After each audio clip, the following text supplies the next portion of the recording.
Hey nerds. So, I'm going to talk about the Cambridge Companion to Kant's Critique of Pure Reason again here. Of course, the famous 18th century Enlightenment philosopher. And I'm going to talk about his position on knowledge or epistemology, transcendence versus transcendentalism that I mentioned before in terms of metaphysics, rationalism and empiricism in terms of epistemology as well. And going to get into a little bit of Kant's opinion on metaphysics because it's in relation to the way he looks at epistemology or knowledge and why he sees they're connected. And also, basically, a few of the key figures in rationalism and empiricism, along with what they are. So, obviously, Descartes, one of the most well known fathers of rationalism, and John Locke, of course, one of the most well-known figures in empiricism, different ways of looking at how we arrive at facts about reality, basically, you could say. Okay, so here, from part of the book, let's get into Kant's argument for metaphysics. And, oh, of course, I forgot to say that Descartes, of course, 17th century, and John Locke, 17th century as well. Okay, so the metaphysical deduction is officially titled The Clue to the Discovery of All Pure Concepts of the Understanding. The clue to the so the deduction, his deduction about metaphysics is the clue to the discovery of all pure concepts of understanding. In it, the metaphysical deduction, Kant is concerned with the concepts that are fundamental to all knowledge and so are called categories. Fundamental pure concepts of all knowledge, or fundamental pure categories of all knowledge. As his title suggests, he makes two claims. One is to have identified the categories systematically and hence exhaustively. So he claims to have systematically and exhaustively um, identified the pure concepts or categories, the pure fundamental concepts of all knowledge. So the other is his second claim is that he has shown that they're pure concepts and indeed that they are merely intellectual, having their origin solely in the understanding. I think that's the most crucial aspect of this part here, that they are merely intellectual and having their origin solely in the understanding. This is why metaphysics is related to epistemology in terms of Kant's views, because, like he's saying there, these, even though he's saying that these are the pure fundamental concepts and categories of all knowledge, they're merely intellectual. So you could say that the most pure fundamental concepts of all reality and knowledge are real, but they don't physically exist. They only exist intellectually and slash or metaphysically, you could probably say. So the most pure concepts of reality are merely intellectual concepts. They don't physically exist. So if we're talking about the concepts behind knowledge, this is how Kant's views on metaphysics are connected to his views on epistemology, right? So that's why it's key to explain his thoughts on metaphysics, at least briefly, before we get into his epistemology. Oh yeah, forgot to mention. So, of course, metaphysics, to oversimplify, is the study of the nature, structure, and function of reality, and it can include theological concepts like God, but it can be like metaphysics is also kind of related to physics, like what constructs all of reality, how is it built, how is it organized, what causes it to be, is there something that causes it to be, that sort of thing, right? So we're going to get into his more of his thoughts on epistemology here in terms of transcendence versus transcendentalism and rationalism versus empiricism. Okay, so Kant obtained the very idea of a priori knowledge from the rationalists, although he introduced his key distinction between analytic and synthetic a priori judgment. So remember, there's we go back to Descartes, one of the most famous rationalists, of course. He had he divided knowledge into a priori and a posteriori knowledge. This idea for a priori knowledge, meaning that it's just necessarily true and doesn't have to be proved or justified in any way, which is why a priori claims are fundamentally flawed, in my opinion. And a posteriori means that you've proved them through reason and argument and evidence, that sort of thing. And so Kant, of course, as we've talked about many times before when we've gone through Kant, he split knowledge into a priori. He split a prioris into analytic a prioris and synthetic a prioris. So synthetic are even more just like completely artificial statements that are just assumed to be true. And you could say that analytic, these are kind of oversimplifications, but analytic is more of like an observation of something that is true rather than like you could say that like if I understand correctly that wall is white, that might be an analytical a priori judgment, or actually no, maybe it would be something more like uh there are words in books, that sort of thing, like more of an analytical statement. And synthetic a priori could be something like all Christians are good, like the most artificial of a priori claims that you can possibly think of. All Christians are good, all atheists are good, all atheists are bad, all Christians are bad, etc., right? all all left-wing people are bad, all right-wing people are bad, all left-wing people are good, all right-wing people are good, etc. So those are something like like a synthetic a priori judgment. So of course, like of course we mentioned that Kant got a priori from not necessarily Descartes, but from rationalism in general. So Descartes split knowledge into a priori and a posteriori knowledge, or rationalists did, and then Kant split the a priori knowledge into analytic a priori statements and a priori statements, or analytic a priori claims and synthetic a priori claims. So, um, so he introduces key distinction between analytic and synthetic a priori judgment, on which more shortly in criticism of them. Um, and another philosopher argued that Kant obtained the idea of a deduction of key categories and principles from the empiricists. So that's interesting too.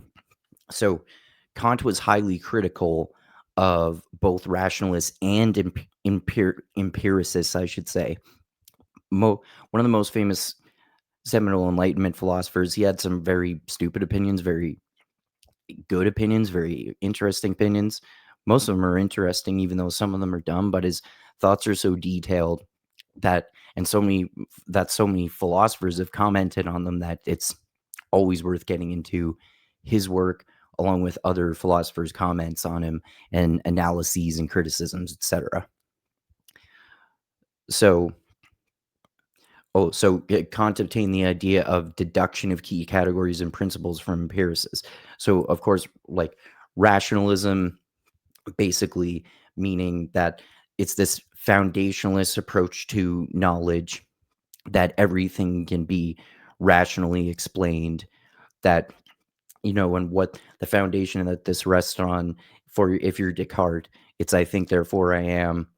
This means I know that I think about whether I exist or not, and the fact that I'm even thinking about it is proof that I exist.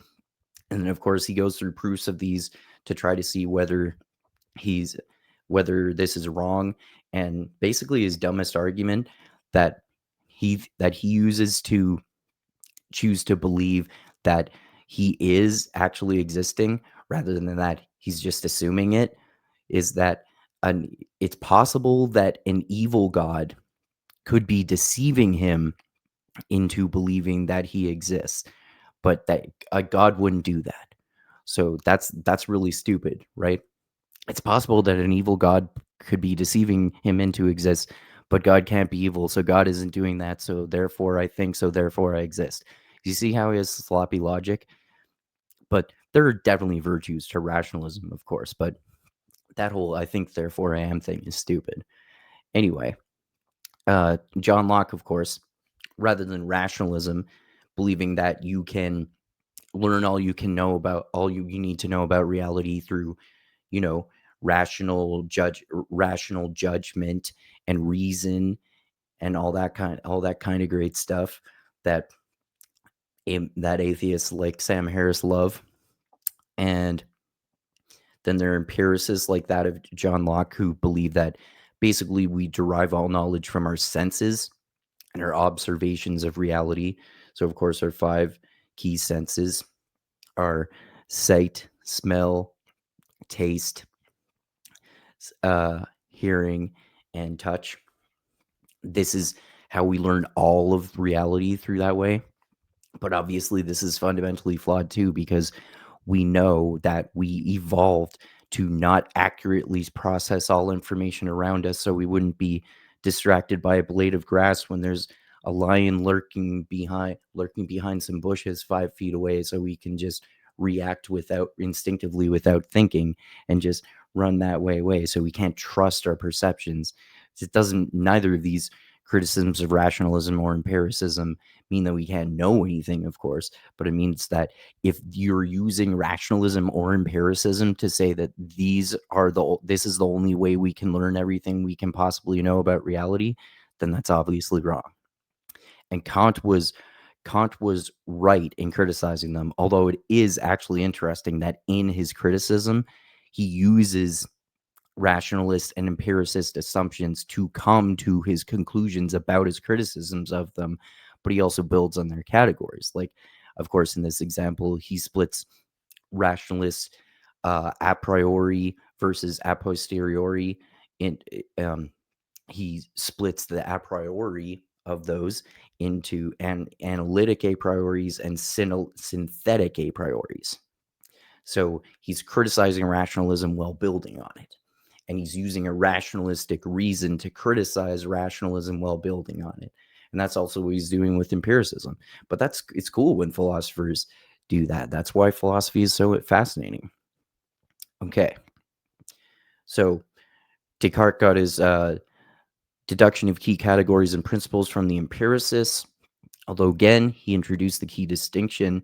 So, of course, he just like he did with rationalism, he criticized empiricism also, but he used an empiricist reason to criticize empiricism, and in thus doing so, also built on empiricism too and improved it, arguably. And the same with rationalism, I would say.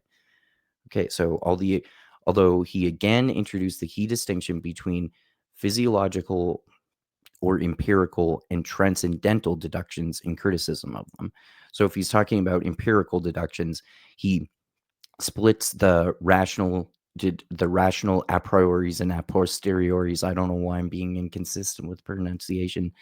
The rational a prioris and a posteriores into analytic and synthetic a prioris.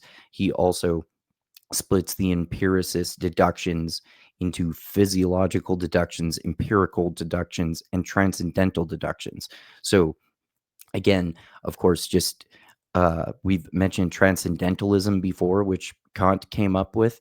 And just to oversimplify, I would say that transcendentalism is almost like more transcendent than transcendent. Transcendence, of course, you can look to the famous ancient Greek philosopher Plato. We're talking about transcendence. Like, let's say he believed in this realm of form, so it doesn't have to be in the sense in terms of God if we're talking about it. But you could say God is transcendent, God is above us, but still possible to be accessed, perhaps. You could say that in Plato's realm of forms where there's the perfect ideal of everything, there's a perfect ideal of a chair, and that is the transcendent realm of forms. So you can access it. We can perhaps never even access a perfect chair, but we can, like, well, maybe not access, maybe we can't even create a perfect chair, but it's possible. Like, we can interact with the idea of it in the same way that if God is transcendent, we can interact with God in some sort of spiritual way, according to Plato or something, you could say. So, and then transcendental is like more transcendent than transcendent in a way, so that you could say that this idea of the perfect chair is not just above perception. It doesn't just transcend perception, it goes above the level of perception that transcendent is. So, like, more transcendent than transcendent. So if a chair or a god is transcendental, it means that it's so high above our perception that it's impossible for us to ever interact with it in any way, shape, or form. That's, again, that's an oversimplification, but that's what you could say transcendentalism is to Kant. Okay, so again, Kant introduced the key distinction in empirical deductions between physiological empirical deductions, empirical deductions, transcendental deductions, and in criticism of them. So we split empiricism into further categories and build out the theory in the process of criticizing it, which is interesting too. Right. So yeah, that's why I thought that's all interesting. Of course, that Kant's metaphysics is very crucial to his understanding of epistemology, and he talks about how these categories that he invents can transcend the concepts of space and time. So if we're talking about transcendental categories, but it's not actually a transcendental category, it's an empirical transcendental category, right? So yeah, it's very interesting that he that he he criticizes these concepts, but in doing so, he builds them out and adds to them and makes them stronger, basically. It's really interesting when philosophers do that. Anyway, yeah. So it's interesting that Kant's views on metaphysics mean that the way he looks at categories mean that categories can be real, metaphysical, or even perhaps merely intellectual concepts, but they still exist.